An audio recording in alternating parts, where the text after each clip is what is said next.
She does, yeah. I'm ready. Okay, so this is a continuation of 4.1, and we've talked about radians and degrees and all that kind of good stuff. And we just talked about finding arc length. So Ben wasn't here yesterday. We'll just kind of briefly go over this, and it's on the YOLA site. But for arc length, if the radius is r, the sectoral angle is theta, and it intercepts an arc length of s, then this relationship occurs, s equals r theta. The big thing is theta has to be measured in radians. And I wanted to restate that today because it's a new day and we're looking at this next problem. So this is number 5. A circle has a radius of 4 inches. Find the length of the arc intercepted by the central angle of 240 degrees as shown in figure 4.12. And of course, it's a very large figure. You might draw that picture just so that you see it. The radius is 4. Theta is 240 degrees, and so that's the angle, and S is kind of this arc length that we want to find the length of. So theta is 240 degrees. What does that jog in your head? Anything that has to require action? What is it? It has to be in radians. So that is in degrees. I'm going to really change it to radians right away. So theta equals 240 degrees times pi over 180 degrees. And theta equals, equals. I did keep it in terms of pi. And then I'm equals, let's see, I can cancel off those. 9 goes in there, it doesn't go in there. 3 goes into 18 6 times. 3 goes into 24 how many times? 8 times. 2 goes into 8 4 times. 2 goes into 6 3 times. So this is 4 pi over 3. And maybe that little calculator, I'm sure it reduces fractions, does it? Or, and so you would not enter pi in there. Then r is 4, and so we know that. And s is our arc length. S equals arc length. So we know that s equals r theta. Once it's in radians, then we can just take 4 times 4 pi over, times 4 pi over 3.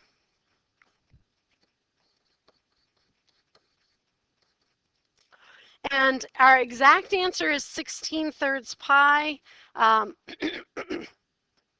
that will be in inches. Because remember, the reason we want to use radians is unitless, right? It doesn't have a unit, it's a ratio. And so 4 is in inches, so we just get an answer in inches. And if we use degrees, we'd have like degree inches. And what is that? Yep. Do you want to show it like 16 pi over 3, or do you want What it is, yeah, it's about 16 point something. I would say I would leave it exact unless asked to round, or if I have to do a lot more with it or something, I might change it to that. And so maybe I would even give both. What did you say it is? 16 point what? So 755. I'll just make it 7.6 inches. Bless you.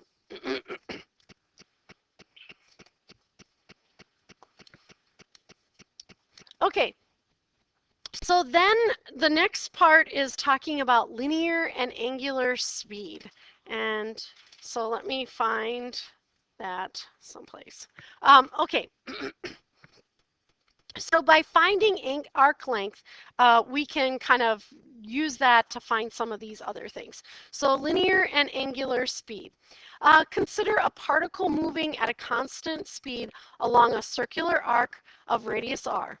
If s is the length of the arc traveled in time t, then linear speed v of the particle is linear speed v equals arc length over time.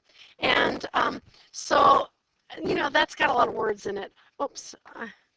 And so I'm just going to write it as V equals S over T. And then I'm also going to remind myself that S equals R theta from, that last problem and everything. So, excuse me, I can also write that V equals R theta over T. Do you agree that that's the exact same thing, just substituting that in? And sometimes I like that version or I need that version, so that's why I kind of like to have it there as well. Then this angular speed. Moreover, if theta is the angle in radians, and so this is always in radians, corresponding to the arc length s, then the angular speed, which is omega, which kind of looks like a W, and I just curl it a little more in, um, of the particle is, so I'll just underline that word omega. So this one, and maybe I'll circle that just so that we write that. This one is the angular speed omega equals the central angle over time. And so this is omega equals theta over t.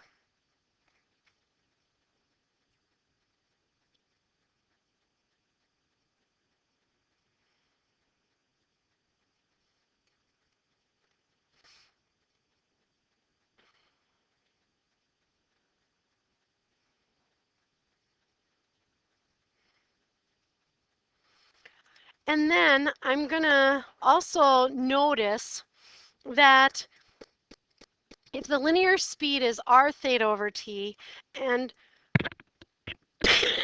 excuse me, the angular speed is theta over t. Do you see theta over t in both of those cases? So I can also give a formula that V equals, I can replace that theta over t with omega. So R times omega by using substitution.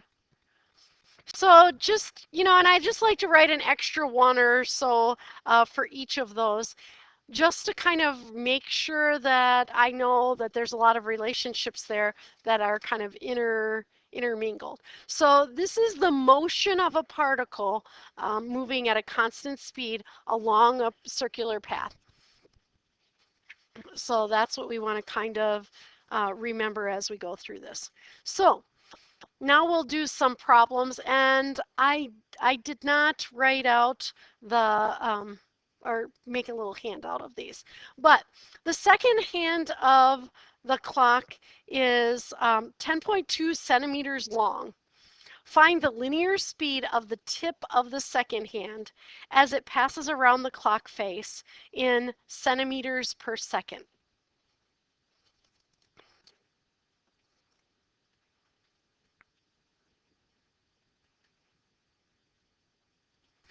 So, here's my clock, and just that this is the second hand, and it's 10.2.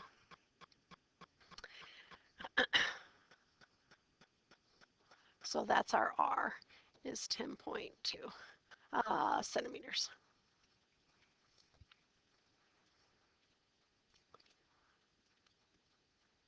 So we'll start with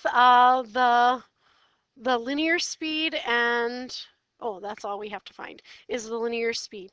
So let's just kind of think formulas. V is S divided by T, and S is R theta. So I'm just, those are the given things. So that means that V is equal to R theta over T. So just kind of re-putting all those things together. And for this problem, we know R is 10.2. Now, what is theta going to be? 2 pi.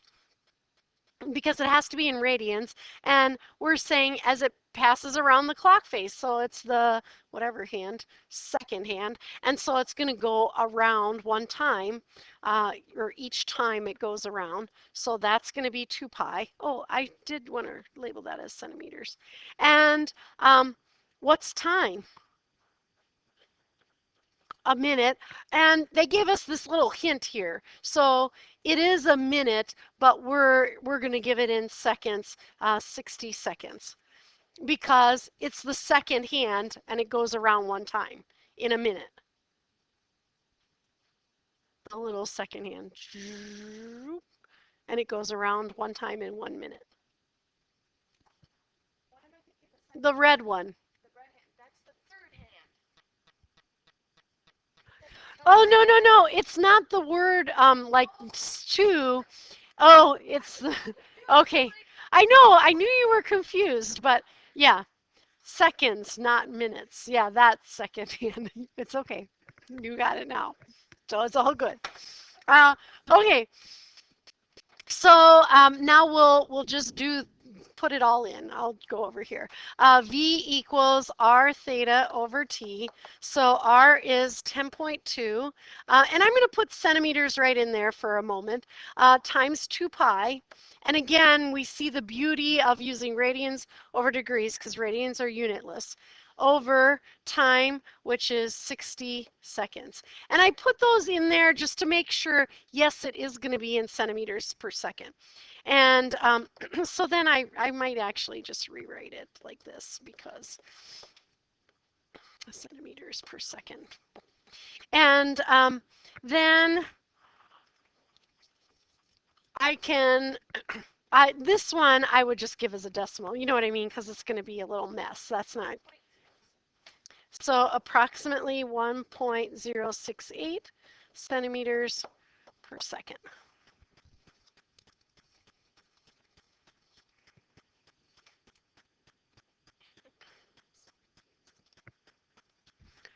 Okay, ready? Now the next one talks about the blades of a wind turbine. So the blades of a wind turbine are 116 feet long. So that's the radius, correct? Um, and the propeller rotates 15 revolutions per minute.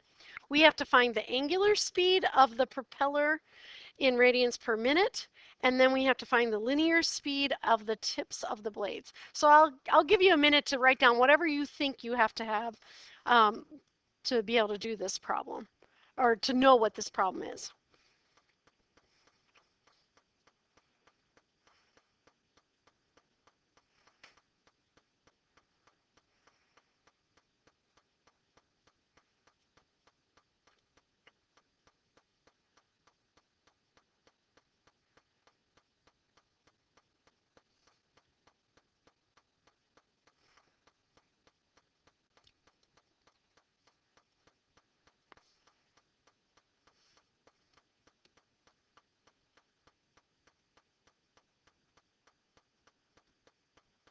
Okay, so let's talk about, we're finding this time angular speed. So that's um, our omega formula. So omega equals theta divided by t.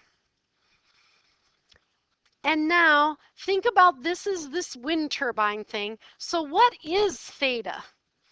Or how do I get theta? Okay, so 2 pi would be how many times around the circle? Once. So it's 15 revolutions, so it's going to be 15 times 2 pi. So I'll write it that way just to kind of remind me. And then I'll just write that it's 30 pi, just so I know. And then what's our time? And it is, you know, in revolutions per minute, and I want it in radians per minute. So 1 minute. So hopefully you're noticing that, you know, we kind of have to pull out information from the problem. So omega equals our angular speed, theta over t, and so 30 pi over 1 minute.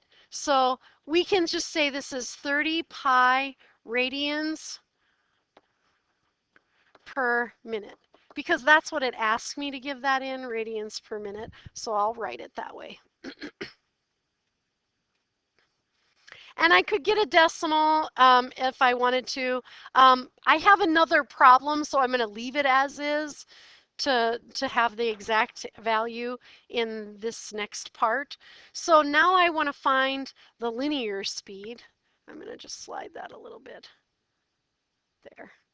Um, and I think we know what the problem is now. So I'm going to find the linear speed, and I am going through this process because we did just write these again. So V equals S divided by T, and S equals R theta.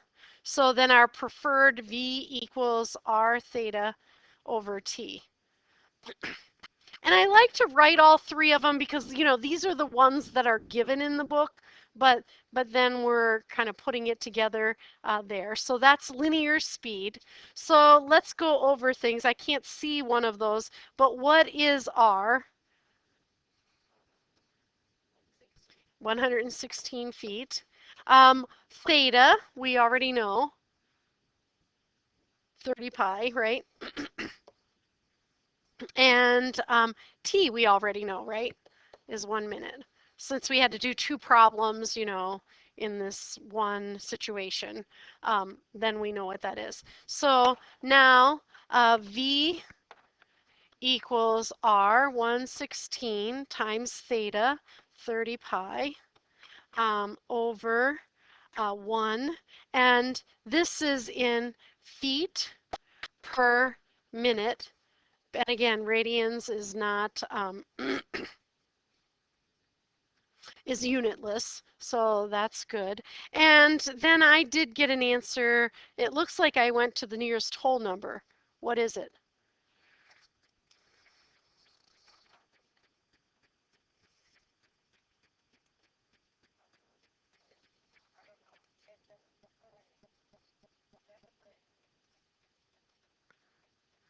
No? Oh, is it giving you an answer in terms of pi? Okay, so your mode is in math print. So if you go mode and then down at the bottom of that or something, it has math print or something else. I don't know.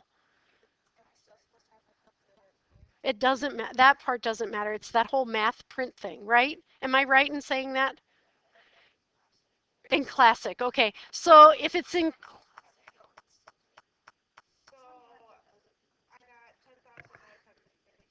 okay. And so 10,933 feet per minute. Did it work ever? No? You did have to put it in degrees. Okay, so I'm not always sure how the calculator works. That's why it's good to practice it, you know what I mean? Because I can't always help you. Okay, is that right? Okay. I don't know. So there's the classic and the math print. So math print is nice if you want it in terms of pi, right? Because that should keep it in terms of pi, I think. And then classic should give you a decimal, but people are saying you maybe have to convert it back and forth between radians and degrees. I wouldn't have thought you had to, but I have really no idea. And on a separate piece of paper, do the following to turn in, and it's open notes. So I will give you a separate piece of paper, and I will pause this, you know, and say, so then for number 6, it is I have 0.84 centimeters per second, and you can kind of see that as you go. And then for number 7, I have for this first one 4,800 pi radians per minute, and I was told as a decimal or 15079.6 radians per minute. If you have the rounded answer there. And then I rounded letter B to the nearest whole number for mine, and just as long as you've rounded appropriately. The last part of this section is about areas of sectors. And you might remember that from, like, you know, geometry or other math classes. The area of a circle is pi r squared. And, if we had a piece or a wedge of the circle, we actually, usually in a geometry class, we took the angle and divided it by 360 to get the proportion of that. So that is something that, we've done before. But now we'll just kind of keep things in radians, and we'll use it in terms of that. So a sector is just a region bounded by two radii of the circle, and it's this whole shaded thing and their intercepted arc. So we just have to know what a sector is.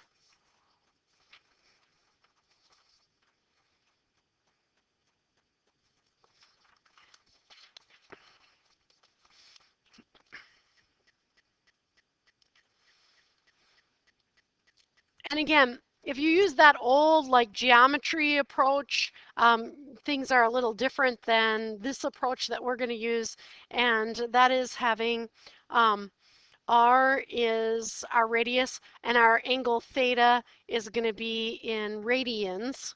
And so then we get this formula. So the area of a sector of a circle, so for a circle radius r, the area A of the sector of the circle with a central angle theta, so that angle that is cutting off the wedge of the circle, is A equals 1/2 r squared theta. And of course, just that reminder that theta has to be measured in radians. So that's kind of the big thing, is just making sure that your angle is measured in radians as you look at that. And then it's just a matter of remembering that formula.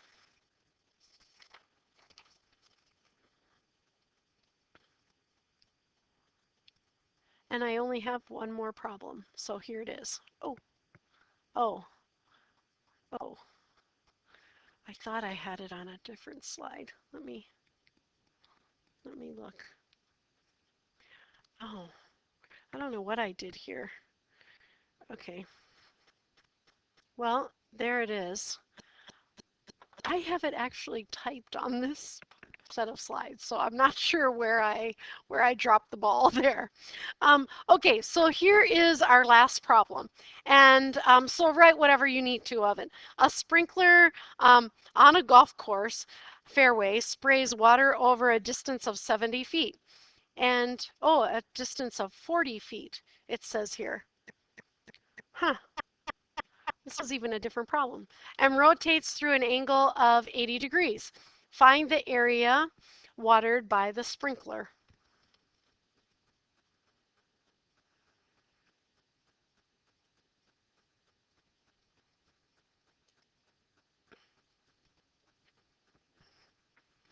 So, and I've partially done my work here already. So it's an 80-degree angle. And so theta is 80 degrees times pi over 180. So theta is 4 pi over 9. And then r is the radius, which is 40 in this case. And I do have this problem written here, but I have different numbers on my actual thing. And then area of the sector that we just kind of went over, and I'll just leave that up a little bit so you can see it. Area of the sector is 1/2 r squared theta, and just that r is in radians again. So 1/2, the radius squared is 40 squared. Theta in radians is 4 pi over 9.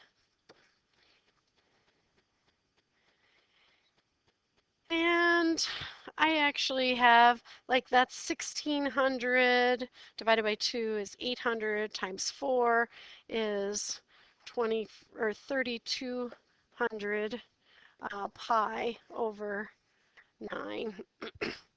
And it is in feet, so square feet, since it's radius squared.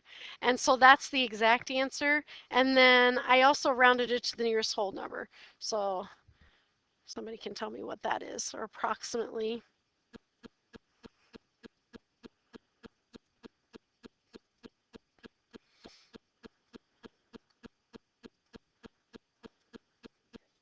Yep,